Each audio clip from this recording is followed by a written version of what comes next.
রাফির মাথায় যেন সবসময় কুয়াশার চাদর।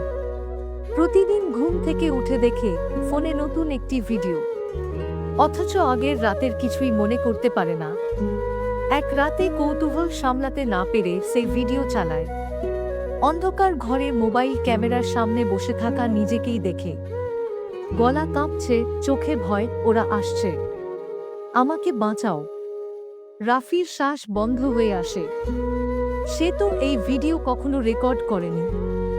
আতঙ্কে চারপাশে তাকায়, ঘর নিস্তব্ধ।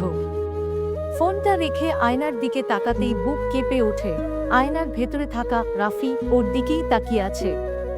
হঠাৎ ফোনের স্ক্রিনে নোটিফিকেশন ভেসে ওঠে, নতুন ভিডিও রেকর্ড হয়েছে।